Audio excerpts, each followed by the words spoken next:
파트 15. 고향 스코틀랜드로 돌아오다. 1908년 로스는 선교 본부에서 현재 중국 교회의 상황을 설명했고, 만주 교회가 부흥해야 한다고 강조하며 중국 선교를 위해 계속 하나님께 기도해달라고 호소했다. 로스 부부는 스코틀랜드의 인버네스 근처에 있는 달린토어 마을의 올드샌드역에서 살았으며, 그해 10월에는 글래스고를 떠나 모스크바를 거쳐서 다시 선양으로 돌아와서 교회에서 사역했다. 로스는 건강이 조금 좋아지자 선양으로 돌아갈 만큼 끝까지 만주 선교를 하려고 했다. 그해 로스는 만주 선교 사역에 대해 기록한 만주의 부흥에 관한 기적의 이야기를 출간했으며, 중국의 종교와 문화에 대해 다루는 중국의 원시 종교라는 책을 저술하여 다음 해인 1909년에 출판했다. 로스는 평소 자신이 언젠가는 선교지를 떠나 본국으로 돌아가야 할 때가 올 것이라고 생각했다. 그는 자신이 70세가 넘고 건강이 좋지 않은 지금이 바로 물러날 때라는 것을 깨달았다. 로스는 선교지를 떠나면서 성도들에게 다음과 같이 말했다. 성도 여러분, 저는 하나님께서 제게 베푸신 큰 은혜를 다 누리고 만주를 떠나 영국으로 돌아가게 되었습니다. 그동안 저는 사도로 부르심을 받은 바울처럼 살고자 하나님께 기도했습니다. 하나님께서 바울에게 주신 사명과 은혜를 저에게도 허락해달라고 하나님께 기도했습니다. 저는 이제 영국으로 돌아갑니다. 제가 떠나도 이 교회가 교역자들을 중심으로 스스로 서 있는 교회가 될 수 있도록 기도하겠습니다. 1910년 계속해서 건강이 나빠진 로스는 38년간의 선교 사역을 마치고 영국 스코틀랜드 에든버러로 돌아왔다. 영국에서 지내던 로스는 자신이 한글 성경을 전달했던 조선이 일본의 식민지가 되었다는 소식을 듣고 충격에 빠졌다. 로스는 에든버러 선교회에 참석하여 동료 선교사에게 일본이 어떻게 조선을 식민 지배하는 만행을 저지를 수 있냐며 격분했다. 그 해에 영국 스코틀랜드 에든버러에서 세계 선교사 대회가 열렸는데, 로스는 선교사에서 은퇴하였지만 오랜 기간 만주와 간도의 한인촌에서 선교한 경험이 있었기에 이 대회에 참석했다. 1910년 에든버러 세계 선교사 대회는 선교를 주제로 목사들과 선교사들이 함께 모여 선교에 관한 신학을 토의하면서 서로 협력을 꾀하는 큰 규모로 열린 선교회의였다. 이 대회에서 목사들과 선교사들은 세계는 기독교 세계와 비기독교 세계로 나누어져 있는데, 모든 비기독교 국가에서 예수 그리스도의 복음을 빠르게 전달해야 한다는 결론에 합의했다. 그리고 이들은 중국, 일본, 이슬람권, 인도에 사는 비기독교인들에게 기독교를 소개하는 데 방해가 되는 문제점에 대해 논의하기도 했다. 1910년 에든버러 세계 선교사 대회는 비기독교 국가들의 선교가 잘 되기 위해서는 첫째, 부활하신 예수님의 구속 사역에 대한 역사적 사실들과 복음의 가르침을 우선해야 하며, 둘째, 현지인들이 중심이 된 토착 교회가 선교지에 세워져야 하며, 셋째, 선교지의 언어로 성경이 번역되어 전달되어야 한다고 선교 방법을 정리했다. 1910 에든버러 세계 선교사 대회에서 합의된 내용 대부분은 로스가 38년간 만주와 간도의 한인촌에서 실천한 내용이었다. 로스는 자신이 기준으로 삼았던 선교 원칙들이 이 대회에서 선교의 기준으로 발표되자 하나님께 감사했다.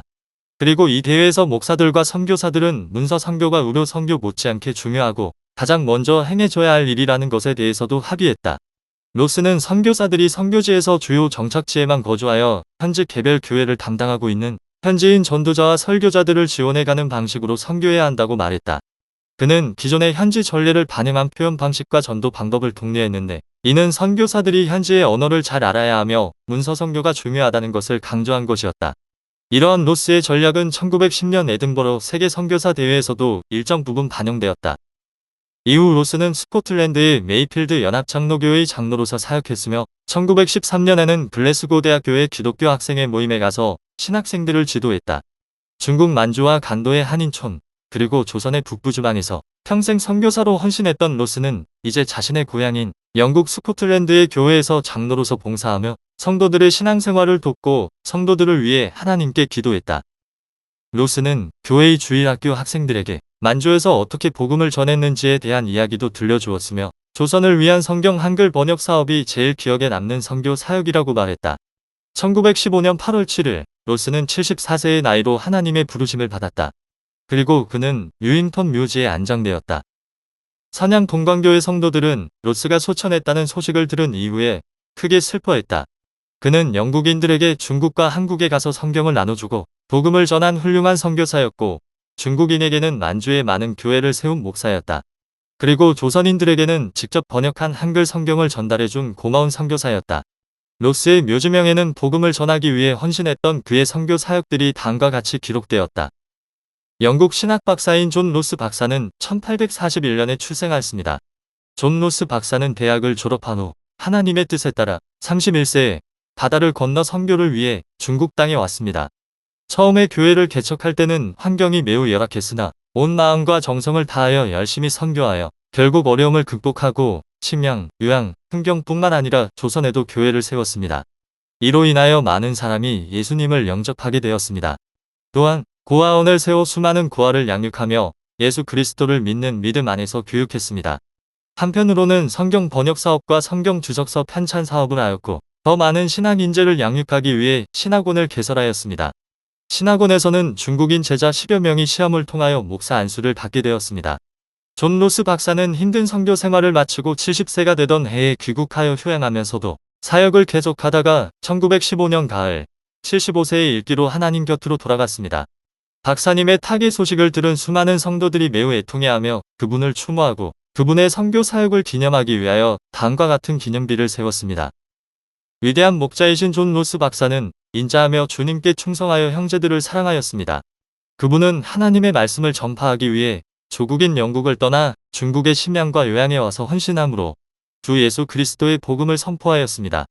어려움을 무릅쓰고 단신으로 사방을 다니며 만주 지역에 열심히 복음의 씨앗을 뿌리며 오래 참음으로 우리를 구원에 이르도록 인도하셨습니다.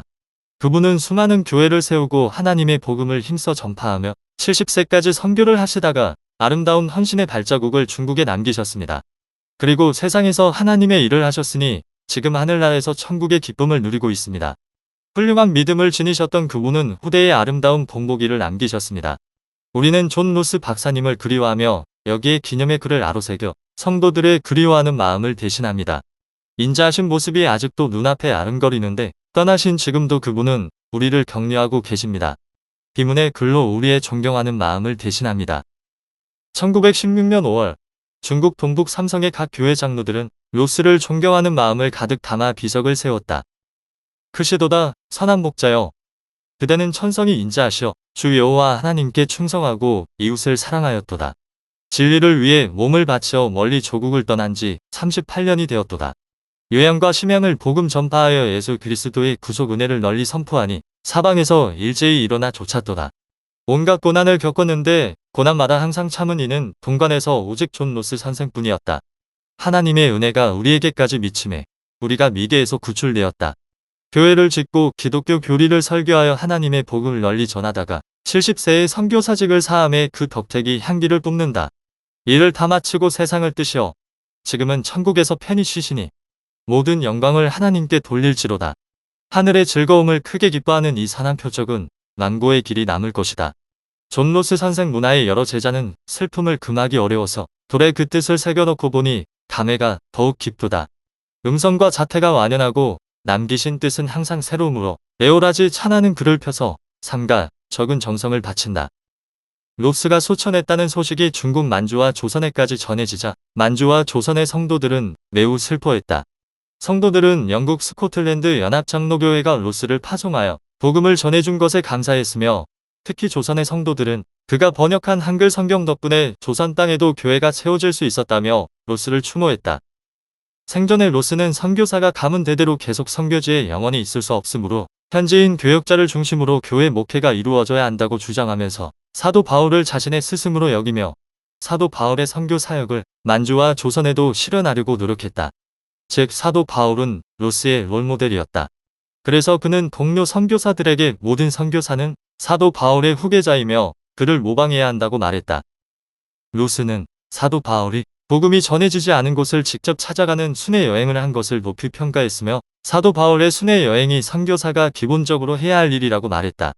그래서 그는 선교지에 도착하자마자 만주 곳곳을 순회하여 만주 주민들에게 복음을 전했다. 또한 사도 바울이 고린도, 에베소 등 여러 선교지를 다니며 교회를 세우고 주민들에게 복음을 전한 뒤에 교회 성도들이 신앙생활을 잘하고 있는지 성경 말씀을 잘 이해하고 있는지를 확인하고 기도했던 것처럼 선교사가 성도들의 신앙생활과 성경 말씀에 대한 이해 여부를 늘 확인해야 한다고 했다. 로스는 순회 여행을 마친 뒤에 선교사가 해야 할 일은 사도 바울이 디모데를 교역자로 세웠던 것처럼 선교사가 선교 기지를 세우고 현지인 교역자들을 세워 이들이 다양한 곳에서 사람들에게 복음을 전하고 교회를 세울 수 있도록 지원해야 한다고 주장했다. 로스의 이러한 소신은 그가 왕노인에게 만주 교회에서의 목회를 맡기고 김정송에게 간도 한인촌 선교 사역을 부탁하고 서상륜, 이응천에게 한글 성경을 주어 조선의 예배 공동체가 세워지는 결과로 나타났다. 로스는 사도 바울이 복음을 처음 듣는 사람들에게 그리스도의 십자가를 설명하는 데 큰 비중을 두었던 것처럼 당연히 선교사는 선교지 주민들이 그리스도의 십자가를 제대로 이해하고 믿도록 기도해야 한다고 했다. 끝으로 로스는 선교사가 사도 바울의 선교 사역을 잘 모방하여 선교지에 세워진 교회가 계속 유지되며 선교사가 없어도 건강한 교회로 세워질 수 있도록 기도하며 헌신하는 것이 선교사의 의무라고 주장했다. 로스는 항상 사람들에게 복음을 빠르게 전하기 위한 최선이 무엇인지에 대해 기도했다. 그래서 그는 항상 선교 사역에서 어떻게 하면 선교 사역이 최선으로 가장 신속히 성취될 수 있는가를 기도 제목으로 삼고 기도했다.